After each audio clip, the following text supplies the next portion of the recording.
Welcome to V2T IELTS Listening Forecast. In this test, you will practice a full IELTS listening forecast with audio, subtitle, and answers designed in the Cambridge exam style.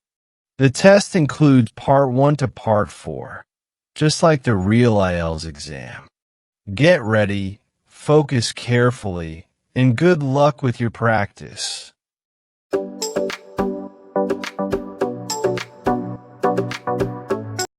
Section 1. You will hear a survey company representative ringing a person to obtain some information. First, you have some time to look at questions 1 to 5.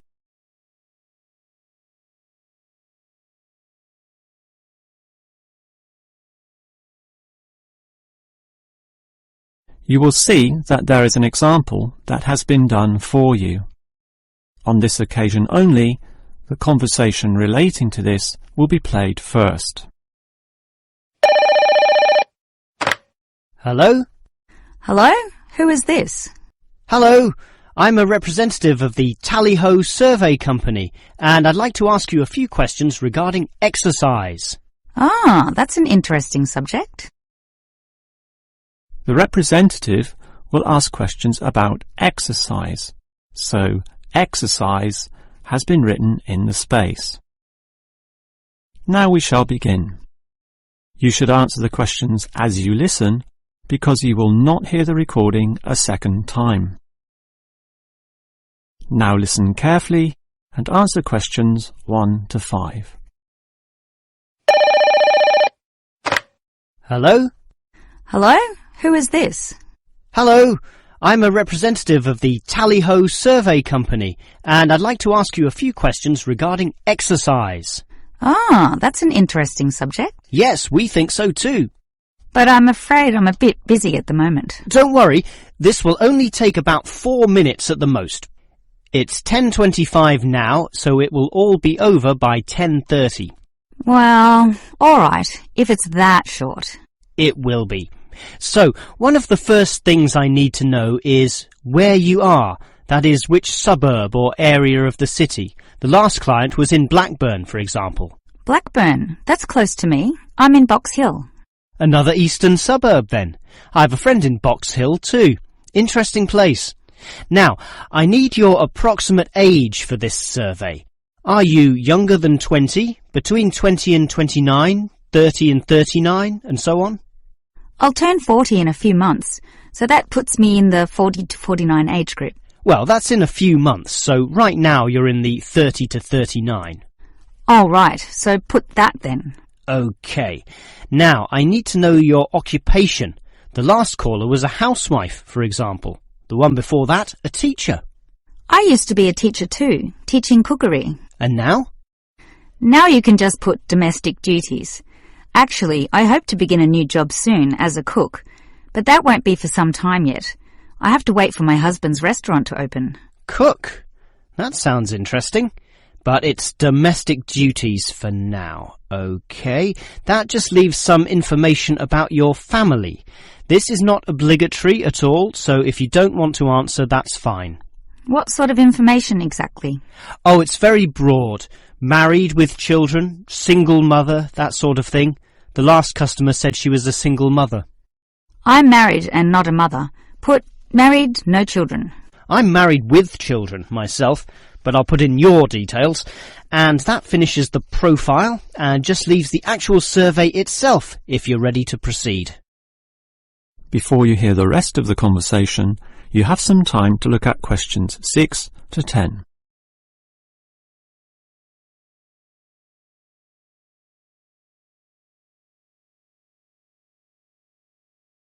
Now listen and answer questions 6 to 10. All right, let's begin the survey now about your exercise habits. I'm afraid I don't exercise much at all. Well, the main question is in what form you take your exercise, however little that may be. For example, in just cleaning. Do you clean the house? My husband does the cleaning, actually, but I walk to the supermarket and shops very often, up to 4 times a week. I'll put that then, unless there's something else. Nothing else really, but I diet. I'm very strict about what I eat. Oh, and I do yoga, although that's not very energetic. More a form of relaxation and to tighten my muscles. They're both important, of course. But what about sport? Do you undertake any sporting activities? This could be very infrequent. In the past, for example. My husband plays basketball at the local school, and I sometimes watch. When he was younger, he was in a basketball team, but I never participated. Have you done anything at all? I used to hike in a nearby national park. Well, that's a definite physical activity, so I'll put that, but not basketball. All right, that just leaves future exercise intentions. Do you plan or expect to do, at some stage, any form of exercise? I once dreamt of doing modern dance, but that's never going to happen. Realistically, I'm thinking about going swimming at the local aquatic centre. Although my husband thinks we should just jog. I can't see myself doing that though. Too tiring.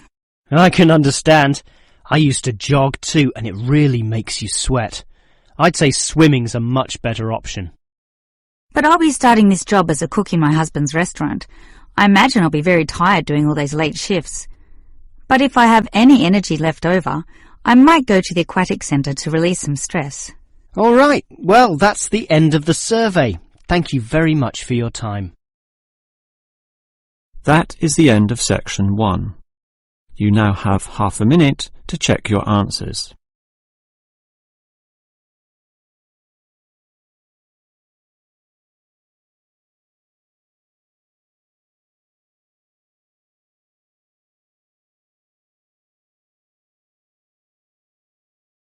Now turn to section 2.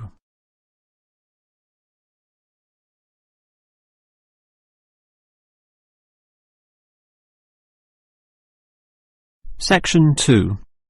You will hear the director of a language centre library explaining about its facilities to some new students. First, you have some time to look at questions 11 to 16.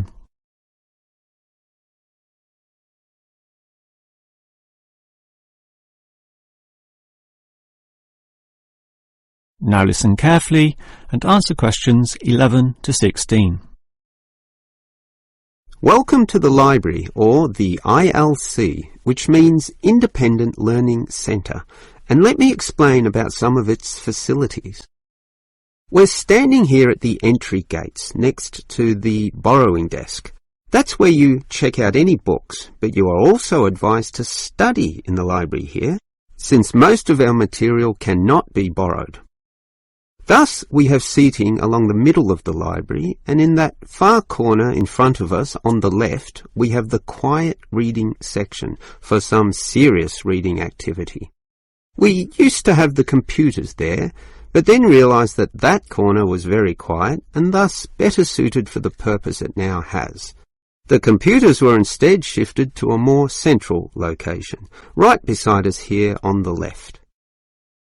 Again, somewhat confusingly, this area once housed the newspaper and magazine section, but the people in the quiet reading area had to walk too far to collect this literature, so it was moved to right beside them in the adjacent corner. So, feel free to read the newspapers there, but the reference books, those huge weighty dictionaries, atlases and encyclopedias, were all situated at the opposite end of the building, against the wall.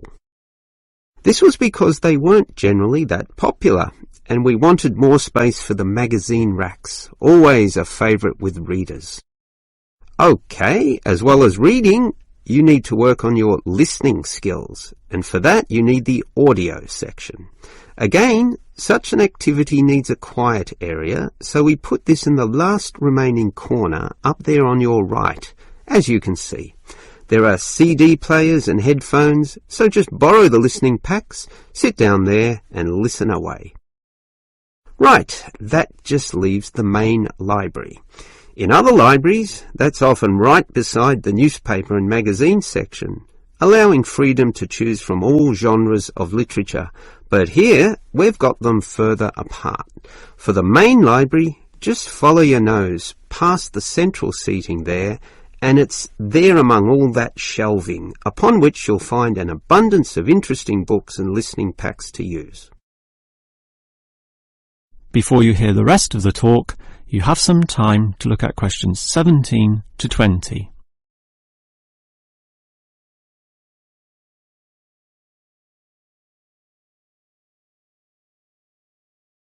Now listen and answer questions 17 to 20.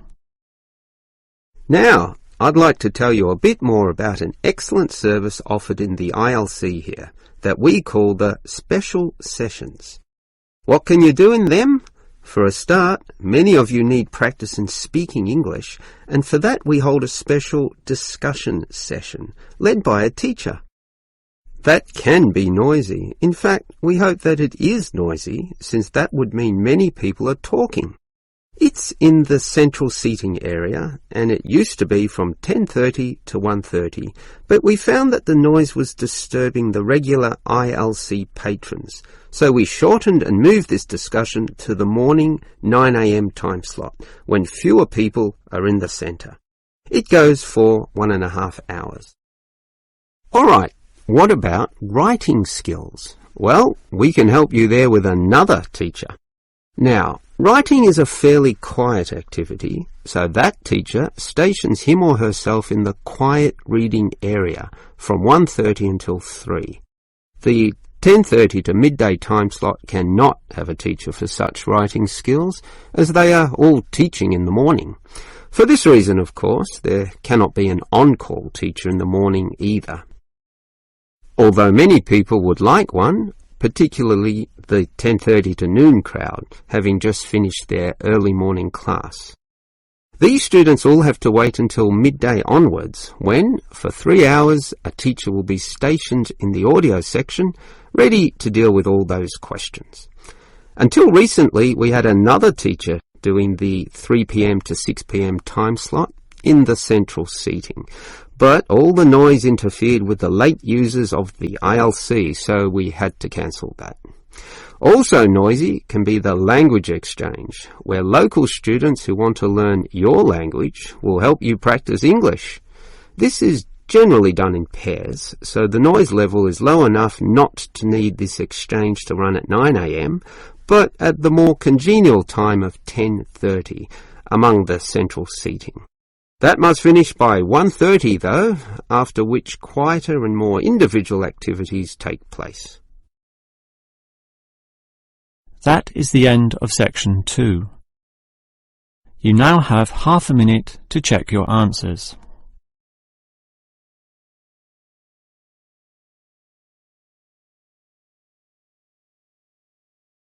Now turn to section 3.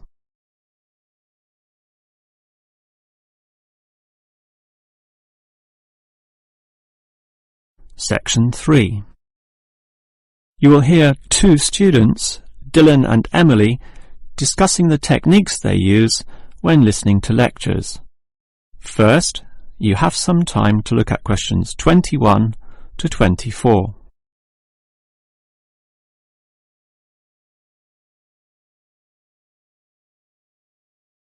Now listen carefully and answer questions 21 to 24. Hi, Emily. What did you think of that lecture? A bit hard to follow, but I have some good lecture listening note-taking strategies which really help, so I can review the lecturer's message later. Lecture listening note-taking strategies? Review it later? That sounds interesting. I must admit, I struggle a bit to take down the gist of what I hear. Look at my notes. Well, I can see a basic problem immediately.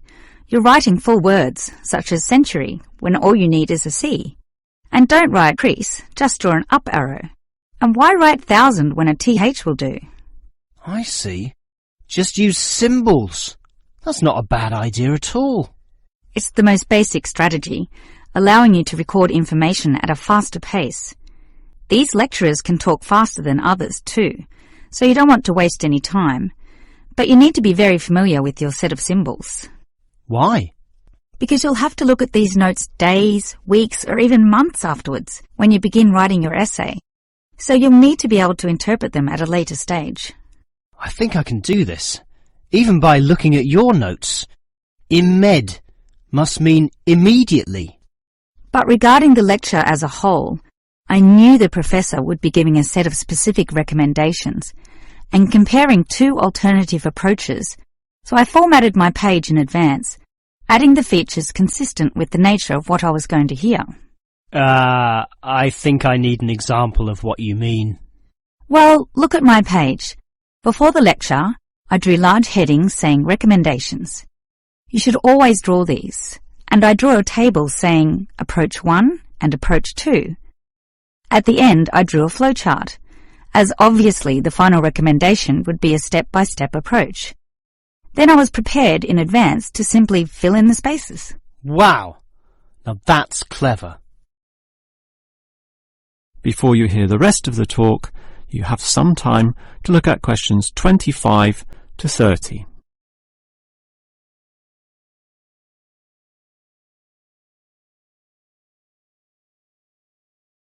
Now listen and answer questions 25 to 30. Your advice about note-taking sounds great, but I still have one question, Emily. How are you able to design your page in advance? I mean, how can you predict the nature of the talk and know which design is likely to work best? It's rather obvious when you think about it. What's your next lecture about? Legal studies. Well, that suggests to me that you'll need a flowchart, since the judicial system has a very logical, do this first, do that second approach, which must be followed in that order. You know, all the processes that happen in the courtroom and the procedures that must take place to ensure complete legality. Sure, that's the way law is, very linear and orderly. But what about culture studies? That's just a mass of comparisons of different cultures. Which tells you that you'll need a table where, in tabular form, you can efficiently write down information. But often the lecture's not that simple. The professor throws in a really complex mix of ideas. Then use a spider graph, like the web a spider makes, where there's a central idea around which you attach all the associated thoughts and ideas and impressions. I see. I think I understand. And that would be very quick too, very efficient. I like that. But what about management theory? How would you approach that? The same as with culture studies. I'd use a network, which is basically the same as a spider graph, linking thoughts, although this time there are directions involved. It is this element that makes it different, the fact that the thoughts go one way and not the other. Okay, has directions. It sounds logical. And what about the other subjects, such as political science?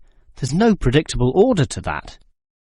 Well, for that I just put my notes in a line, that is, in linear or straight line fashion, and these notes would use symbols, of course, to save time. Okay, that just leaves mass media. For that, I wouldn't have any special design at all. As you say, sometimes it's impossible to predict in what way lecturers will present their information, in which case the best you can do is pre-write headings, but not specific, just general, as in Main 1, Main 2, Sub 1, 2 and 3, and so on. Okay. But always be prepared to adapt to the nature of the talk, using any one of the other methods if it becomes appropriate at the time. That is the end of section 3.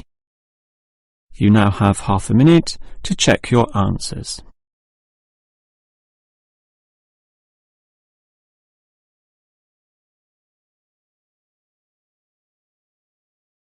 Now turn to section 4.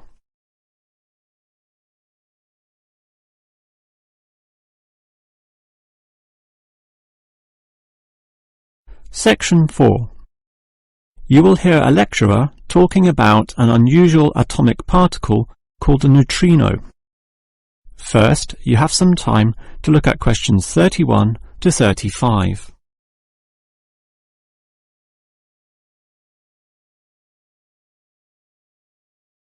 Now listen carefully and answer questions 31 to 35.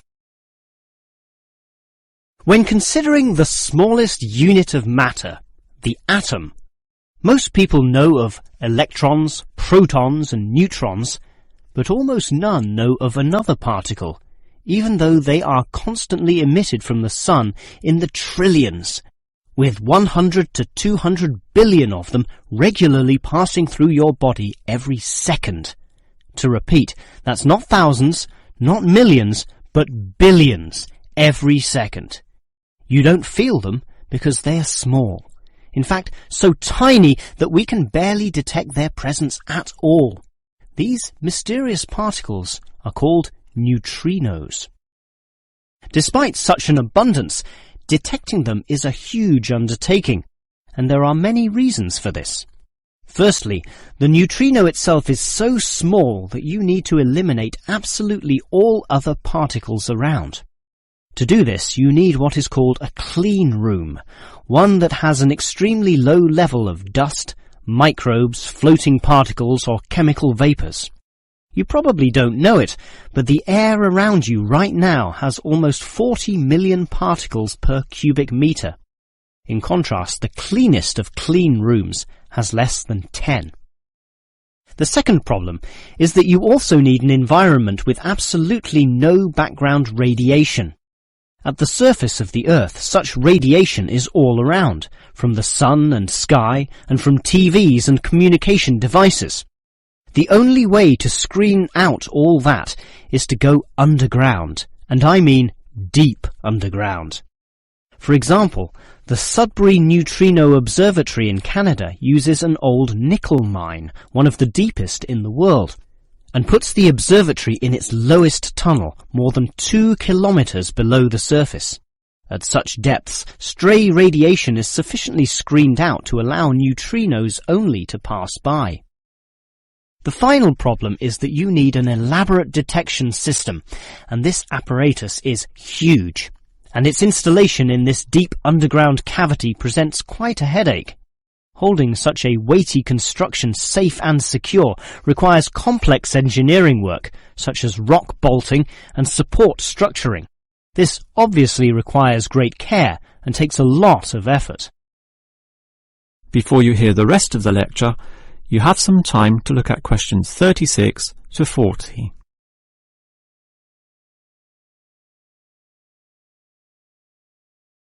Now listen and answer questions 36 to 40. So I've told you about the difficulty in detecting neutrinos. They are tiny, virtually weightless, have no electric charge, and hardly interact with anything at all. Yet we can detect them, and to see how, let's consider the Sudbury installation once again. The detector there consists of a spherical container filled with heavy water. This rests inside another vessel filled with normal water, which helps support the weight of the inner sphere, as well as providing further shielding from any stray radiation. At the edge of this inner sphere are about 10,000 electronic detectors. These are extremely sensitive, able to multiply 100 million times any electric current which occurs. So, as the neutrinos pass through this sphere of water, there is a very, very, very small chance that one of them may hit a water molecule. To increase the likelihood of this, 2 strategies are used. 1. The larger the sphere of water, the better, and the Sudbury tank holds not 10 tons, not 100 tons, but 1,000 tons. 2. The water is special, consisting as it does of heavier molecules. So what happens is this. If the neutrino hits the water molecule, the neutrino is absorbed, but the molecule itself splits apart, producing a tiny electric current. It is this which is detected and analyzed, giving key information about the neutrino. The final question is, why do we care about these elusive particles? Well, just think. They can pass right through the core of our sun at the speed of light without being affected or losing strength. No other form of radiation can do that, meaning that the knowledge we get about neutrinos can help us to control them. With this ability, we can probe the center of our Earth, the inner layers of our sun, and the outer limits of our solar system. And that makes it all worth the effort. That is the end of section 4. You now have half a minute to check your answers.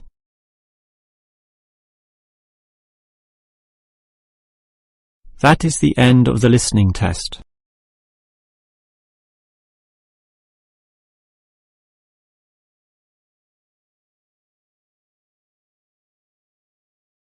That is the end of the listening section. You now have 2 minutes to review your answers before the test automatically moves on to the next section. Please take this time to check your answers carefully. Make sure all your responses are recorded in the correct places, and review your spelling, grammar, and formatting. Once the time is up, the system will take you directly to the reading section. Please remain seated and stay focused. The next section will begin shortly.